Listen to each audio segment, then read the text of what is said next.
Good afternoon, everyone. Sat Sri Akal, आदाब and best wishes to everyone. जिस चीज़ की हमें वेट थी, IBACIO का एग्ज़ाम, उसकी नोटिफिकेशन का शॉर्ट नोटिस आ चुका है और 19 जुलाई से आप सब फॉर्म भर सकते हैं. इस चीज़ की आपको अभी तक नॉलेज मिल चुकी होगी, बट आज हम डिस्कस करने वाले हैं कि ये पेपर कैसे क्रैक किया जाए. एंड इनफैक्ट आपको इस चीज़ के लिए गाइडेंस देने के लिए सबसे पहले मैं एक बात बता दूं, मैंने आप IBACIO 2 का एग्ज़ाम क्लियर कर रखा है 2018 में. I've cleared this 3 stage process, prelims, mains, interview. किस तरीके से इसको क्लियर करना है, किस तरीके से इसकी तैयारी करनी है, बिकॉज पोस्ट आ चुकी है, फॉर्म सब भर देंगे. अब सबको ये जानना होता है, क्योंकि आप किसी न किसी तैयारी में लगे हो. कोई यूपीएससी तैयारी में लगा है, कोई स्टेट पीसीएससी तैयारी में लगा है, कोई किसी तैयारी में लगा है, कि भाई साहब मुझे ये बता दो एग्जाम क्लियर कैसे करना है. मैं ये क्लियर करने को तैयार हूं, क्योंकि इतनी सारी पोस्ट आई हैं. आज तक इतनी पोस्ट आई नहीं, आज तक इतनी पोस्ट आई नहीं है. तो इतनी पोस्ट आई है इस बार, मेरी एक सरकारी नौकरी का जुगाड़ पक्का हो जाए, वो भी केंद्र के अंदर, सेंट्रल गवर्नमेंट के अंदर मेरी एक सरकारी नौकरी, वो भी मिनिस्ट्री ऑफ होम अफेयर्स. वाह भाई वाह, इंटेलिजेंस ब्यूरो, क्या बात है. So it's a very good job जिसमें आपको बहुत सारा काम करने को मिल सकता है. अगर आप चाहोगे कि आपको काम नहीं करना, तो वैसा भी आपको प्रोफाइल मिल जाएगा पोस्टिंग के बाद. अगर आप चाहोगे आपको काम करना है, बहुत काम अवेलेबल इसमें करने के लिए, सबके लिए बोल रहा हूं ये.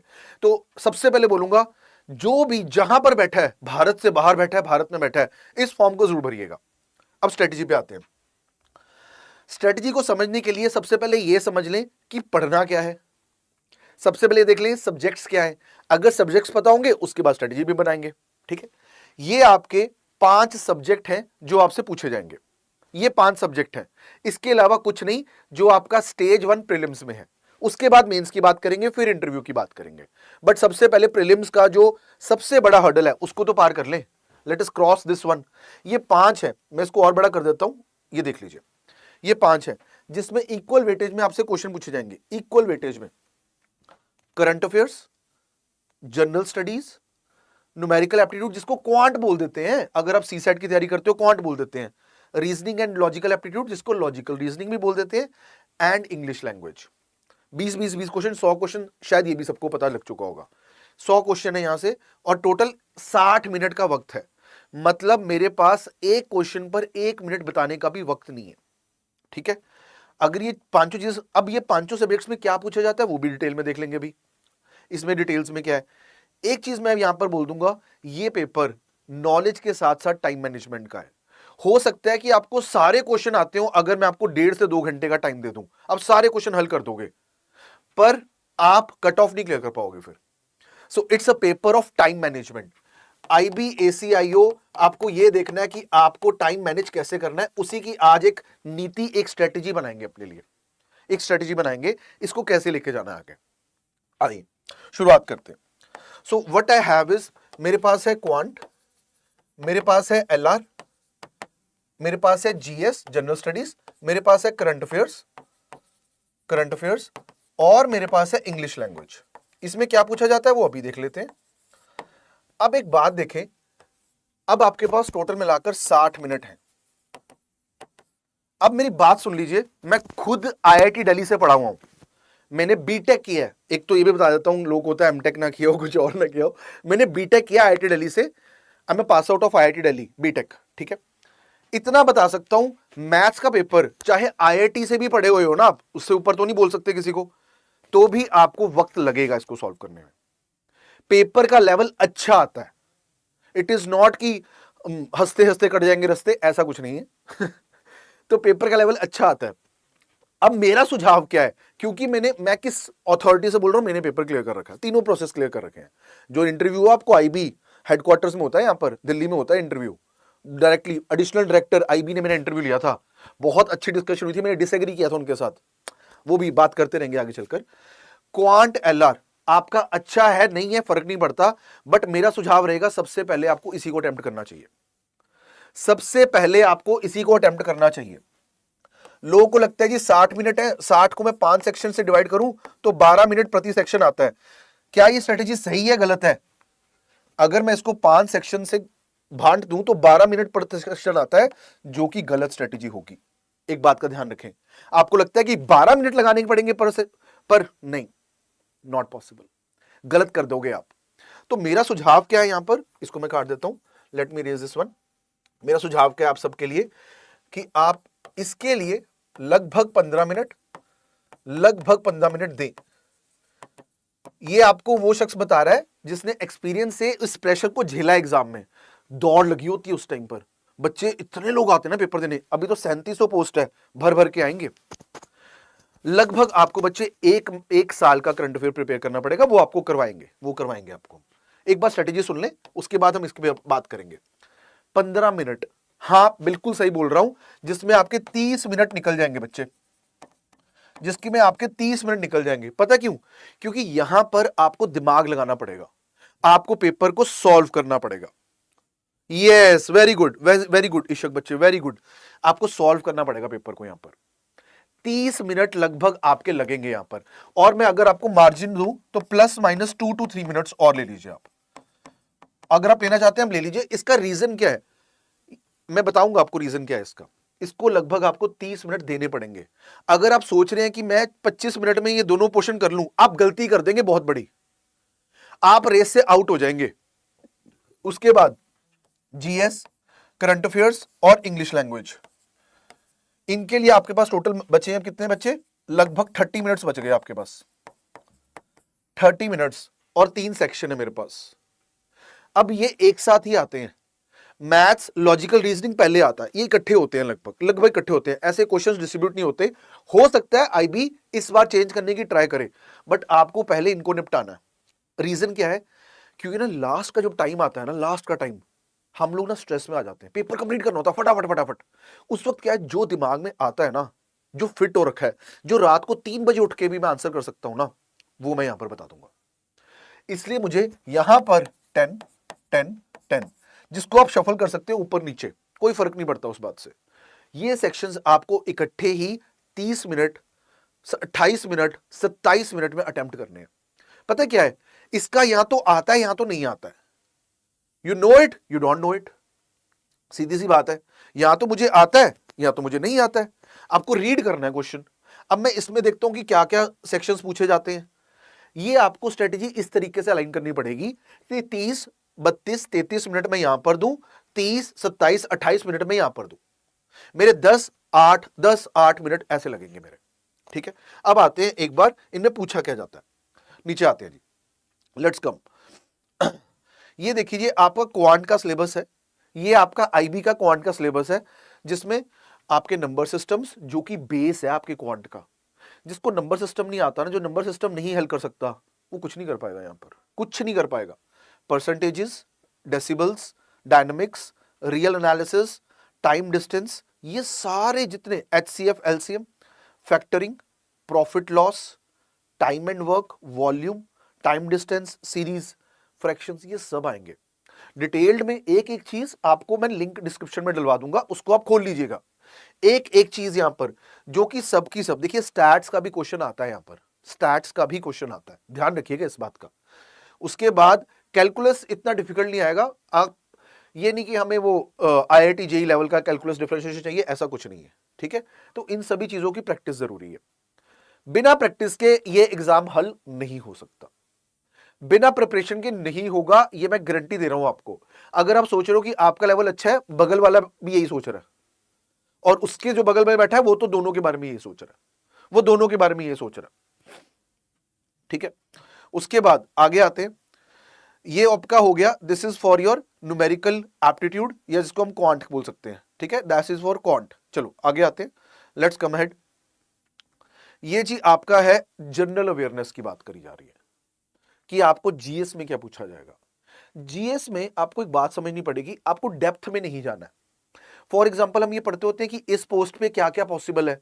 फॉर एग्जाम्पल प्रेसिडेंट है, क्या प्रेसिडेंट इसको कैपिटल पनिशमेंट माफ कर सकते हैं, इसको ऐसा कर सकते हैं, ये नहीं पूछा जाएगा। आपसे ये पूछा जाएगा प्रेसिडेंट साहब की पार्डनिंग पावर्स कौन कौन सी हैं, 5 दे रखी हैं या 6 दे रखी हैं, उसकी उसमें से सही वाली 4 चुन लीजिए आप। ऐसे क्वेश्चन आएंगे आपको कि ये पार्डनिंग पावर्स हैं, ये देख लीजिए।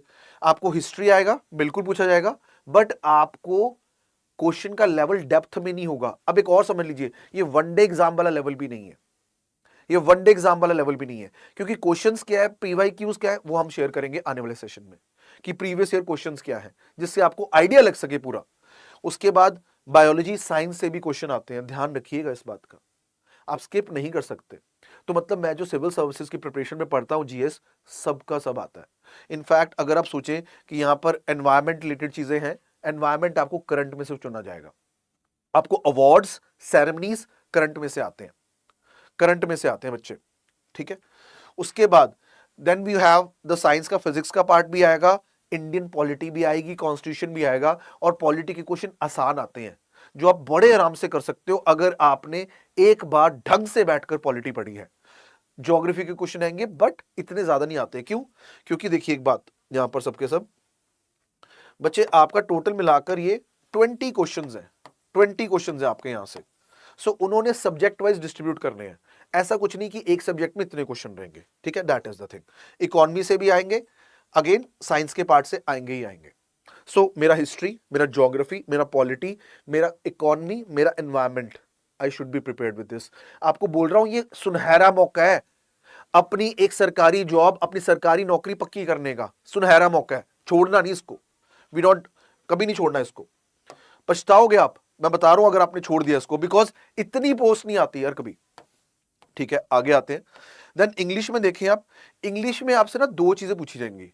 एक तो आपकी वोकैबुलरी चेक होती है कि क्या आपको वर्ड्स का मीनिंग आता है, उसके लिए हमें साथ साथ प्रिपरेशन करनी पड़ेगी, जो कि हम करवाएंगे आपको कि इंग्लिश लैंग्वेज कैसे टैकल करना है, क्योंकि हम भारत के भिन्न भिन्न हिस्सों से आते हैं, हमको शायद इंग्लिश का हर वर्ड, अपडेटेड वर्ड नहीं पता होता, यहां पर पूछा जाएगा और अच्छे तरीके से पूछा जाता है। मैच द फॉलोइंग में पूछा जाता है, 4 मीनिंग्स लिखे होंगे, 4 वर्ड लिखे होंगे सामने, मैच करो कौन सा वर्ड का मीनिंग क्या है, इसलिए आपसे वोकैबुलरी पूछी जाएगी। दूसरा भाग क्या है, ग्रामर, ग्रामर भी पूछा जाएगा कि ग्रामर में आपको जैसे प्रपोजिशन है, इसके बाद ये आएगा, ये टेंस ऑफ वर्ब आएगा नहीं आएगा, इडियम्स, फ्रेजेस, पूरे इडियम्स पूछे जाते हैं, वर्ब की फॉर्म पूछी जाएगी, टेंस पूछा जाएगा आपसे, आपसे ये भी पूछा जाएगा कि भाई ये सेंटेंस में क्या खराबी है बता दे। सेंटेंस के 4-5 भाग होंगे, उसको ऑप्शन में डाल देंगे किस भाग में प्रॉब्लम है वो भी बता दे। तो इंग्लिश में आपसे सब कुछ पूछा जाएगा। उसके बाद आपकी जो लॉजिकल रीजनिंग है, उसमें क्या है, जो आपने बेस बनाया क्वांट का उसको अप्लाई करना है लॉजिकल रीजनिंग में। इसमें आपसे डायरेक्शंस के ऊपर क्वेश्चन आपको पता है, इधर गया इधर गया इधर गया, अब कहां मौजूद है बता दो, ये क्वेश्चन बहुत पॉपुलर है, आता ही आता है। उसके बाद you have the clocks question, clock एक कितने बजे शुरू की, इतने बजे शुरू की, दोनों को रोक दिया फिर इसको चालू कर दिया, अब बताओ क्या टाइम हो रहा है। स्टेटमेंट्स एंड कंक्लूजन्स, जो कि इस बार यूपीएससी में भी बहुत आए हैं, एक स्टेटमेंट दे दी, नीचे कंक्लूजन दे दिया, बताओ मैच करता है नहीं करता है, वो पूछ लेंगे आपसे। Cause and effect, coding decoding, series they the, series में तो बताओ जी ये एक्स मिसिंग कौन सा है, पजल्स दे दी, इसके लिए आपको प्रैक्टिस लगेगा, बिना प्रैक्टिस के नहीं हो सकता। मैं एश्योर कर सकता हूं, I come from IIT Delhi pass out, नहीं हो सकता बिना प्रैक्टिस के, प्रैक्टिस करनी पड़ेगी। क्यों? टाइम बाउंड है ना, 20 क्वेश्चन यहां से आ रहा है एलआर से, 20 क्वेश्चन वहां से आ रहा है, ये देखिए आपका 20 क्वेश्चन आ रहा है बच्चे, यहां पे क्वेश्चन कितना है आपका 20, यहां पे क्वेश्चन कितना है आपका 20, आपका 20 क्वेश्चन आ रहा है, आपको 15 मिनट में करना है यार, 1 मिनट भी नहीं है आपके पास, तो क्या मुझे सारे क्वेश्चन करने हैं? नहीं हो पाएंगे। ध्यान से सुनिए, अगर मैं बोलूं मेरे क्वांट के कितने मिनट है मेरे पास, 15 मिनट, मैं कितने क्वेश्चन कर पाऊंगा? मैक्स टू मैक्स बोल रहा हूं मैं 16 से 17, 16 से 17। अगर मैं एलआर की बात करूं 15 मिनट है मेरे पास, कितने क्वेश्चन कर पाऊंगा मैं? 14 से 16, ये बात ध्यान रख लीजिए। और ये आपको वो बंदा बोल रहा है जिसने क्लियर कर रखा है, इतने क्वेश्चन कर पाओगे आप, इससे ज्यादा नहीं कर पाओगे, बट ये सही कर पाओ इसके लिए प्रैक्टिस चाहिए, ये सही कर पाओ आप। और मैं उधर से बात करूं, जब मैं बात करता हूं जीएस की, जब मैं बात करता हूं करंट अफेयर्स की, जब मैं बात करता हूं इंग्लिश की, तो उसमें आपकी प्रिपरेशन काम आएगी। हो सकता है मैं 20 कर दूं, हो सकता है मैं 18 कर दूं, हो सकता है मैं 17 कर दूं, क्योंकि करंट अफेयर्स में कुछ क्वेश्चन ऐसे रहेंगे जो फंसेंगे आपसे। इंग्लिश में I try that I do 18+, I do 17+, ये जरूरी है, ये बहुत ज्यादा जरूरी है कि इतना मैं कर पाऊं, इतना मैं कर पाऊं, इतने क्वेश्चंस मैं कर पाऊं अटेम्प्ट, क्योंकि इसकी कट ऑफ की बात देखिए बच्चे, इसकी कट ऑफ लगभग 60 के आसपास जाती है, 60+ ही जाएगी, 60 के आसपास जाती है इसकी कट ऑफ, मतलब इतने क्वेश्चन सही करें आप, राइट राइट मार्क करें आप, राइट आंसर्स 60+। तो कब होगा? When you practise, when you practise then only you can do it. When you practise only you can do it. मतलब कि मुझे 15 मिनट में 16 से 17 क्वेश्चंस 16 से 17, 15 मिनट में 14 से 16 कम हो पाते हैं। एलआर में टाइम ज्यादा लगता है सोचने के लिए, जीएस के, करंट अफेयर्स के एंड मेरे इंग्लिश के, इतने क्वेश्चन मैं खींच पाऊंगा। और ये बच्चे मेरी प्रैक्टिस से ही पॉसिबल है, प्रैक्टिस से ही पॉसिबल है, इसके अलावा कुछ नहीं। और एक और चीज बता देता हूं आपको यहां पर, इसमें जो लास्ट टाइम आपका क्वेश्चन हुआ है पेपर, ये देखिए, ये 2024 शिफ्ट 1 शिफ्ट 2 अलग अलग शिफ्ट में पेपर हो जाता है। ये करंट अफेयर्स के देख लीजिए, गुड अटेम्प्ट कितना था, 11 से 13, मतलब टफ आया था करंट अफेयर्स। जनरल स्टडीज देखिए, सारे यहां पर देखिए जनरल स्टडीज, ये 2024 के पेपर का है, 14 से 16 क्वेश्चन। देन न्यूमेरिकल एबिलिटी और एलआर, जिस पे मैं बात कर रहा हूं, देखो 12 से 14, मैंने आपको क्या बोला था कि हो सकता है आप 14 प्लस अटेम्प्ट कर पाओ, 12 से 14 था गुड अटेम्प्ट, 12 से 14। यस यस, वो बच्चे आपको, कौशल बच्चे आपको ना एक मॉक टेस्ट लगा के पता चलेगा किस एरिया में आप वीक हो। एंड इंग्लिश लैंग्वेज 14 से 16, ये देखिए गुड अटेम्प्ट कितना लिखा है लास्ट टाइम का, 66 से 76, वो भी वो जिसने प्रिपरेशन किया है। अगर प्रिपरेशन नहीं किया, 60 से नीचे हो गए, पहले ही रेस से बाहर हो गए हो आप, पहले ही आप रेस से बाहर हो गए हो। ये 2024 की फिगर्स है, 2024 की, कि गुड अटेम्प्ट कितना है। करंट अफेयर में मैंने बोल रहा हूं 17 16, डिपेंडिंग ऑन आपकी प्रिपरेशन लेवल कितना है। बिकॉज करंट अफेयर्स के साथ मैं तो बहुत ज्यादा जुड़ा रहता हूं, तो मुझे पता है कि 15 16 तो मैं निकाल लूंगा, ये मैं निकाल लूंगा, चाहे पेपर जितना मर्जी टफ हो, ये मैं निकाल लूंगा। ये वाली बात है, ये वाली बात है, ठीक है। तो इसमें मुझे अब क्या करना है फाइनली, ये देखें, मंत्रा बता देता हूं मैं आपको, कवर द सिलेबस जो हमने अभी देखा, जिसमें करंट अफेयर्स आपको 1 ईयर एटलीस्ट चाहिए ही चाहिए, इतने पहले कवर कर लें, उम्मीद करते एग्जाम डिले ना हो। उसके बाद प्रैक्टिस विद मॉक टेस्ट्स। इसके मॉक टेस्ट इजीली अवेलेबल नहीं होते हैं, बट मॉक टेस्ट आपको लगाने पड़ेंगे, ये आपको लगाने पड़ेंगे। और मैं एडवाइस करूंगा कि आप 10 से 15 मॉक टेस्ट लगाकर जाएं, 10 से 15 मॉक टेस्ट लगाकर जाएं। एंड फाइनली इसमें अब बात देखें, प्रैक्टिस इज द की।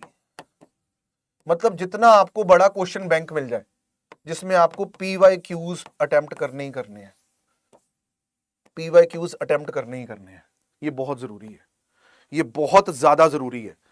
इसमें आपको प्रैक्टिस करनी पड़ेगी, और PYQs के ऊपर जितनी हो सके प्रैक्टिस करनी पड़ेगी, ये जरूरी है। और इसलिए ये मॉक टेस्ट के लिए, ये प्रिपरेशन के लिए, ये करंट अफेयर्स, क्योंकि आपको करंट अफेयर्स यूपीएससी लेवल मिल जाएगा, आपको current affairs one day exam level मिल जाएगा। वो बीच का लेवल क्या है जिसपे आईबी का पेपर आता है, एक तो होता है करंट अफेयर्स सिविल सर्विसेज का लेवल, एक होता है वनडे एग्जाम का लेवल। ये वनडे एग्जाम तो है नहीं, ये एक बीच में आ रहा लेवल है। तो उसके लिए आप देख सकते हैं, we have started a batch जो कि डेडिकेटेडली सिर्फ इस आईबी एसीआईयू के लिए करंट अफेयर्स देखेगा, इसके लिए जनरल स्टडीज देखेगा, इसके लिए क्वांट, इसके लिए रीजनिंग, इसके लिए इंग्लिश लेवल आपको प्रिपेयर कराएगा। इंग्लिश लैंग्वेज को हम बहुत हल्के में लेते हैं, वहां जाकर बहुत धक्का लगता है। मैं पर्सनल एक्सपीरियंस से बता रहा हूं, मैंने खुद रिग्रेट किया था, 3 क्वेश्चन मेरे खराब हो गए वहां पर, जो कि मुझे अनश्योर था कि इंग्लिश लैंग्वेज कहां से आया ये वाला। So we have started this. इसको हम 21 जुलाई तक, आपको ये प्राइस 15 जुलाई 21 जुलाई को बैच शुरू हो जाएगा, ये 6 बजे 6 PM is the batch time, और ये आपको प्राइस अवेलेबल है। ये बैच सिर्फ और सिर्फ लाइव आपके लिए चलेगा। इसमें क्वेश्चन बैंक होंगे, जो आप जब मर्जी इतने मर्जी क्वेश्चन अटेम्प्ट करो। PYQs एक जगह पर सेग्रीगेटेड है, मतलब हमने इसको सेग्रीगेट कर रखा है सेक्शन वाइज, और फिर उसको मॉक टेस्ट के रूप में भी बना रखा है। जितने हो मॉक लगाने ही लगाने हैं, मॉक लगाने ही लगाने हैं, उसका कोई और ऑल्टरनेटिव नहीं है। जिसने मॉक नहीं लगाए, जिसने मॉक नहीं लगाए वो ऑलरेडी आउट है, फिर वो ऑलरेडी आउट है। ये तो हमें करने ही करने हैं। बच्चे एक बात बता रहा हूं, इस चीज में आप आए हो ना, आप सिविल सर्विसेज की तैयारी कर रहे हो, आपको पता है आईबी में ACIO 2 के बाद आपको लगभग 2 से 3 साल में इधर DSP का औहदा मिल जाता है, DSP इन IB।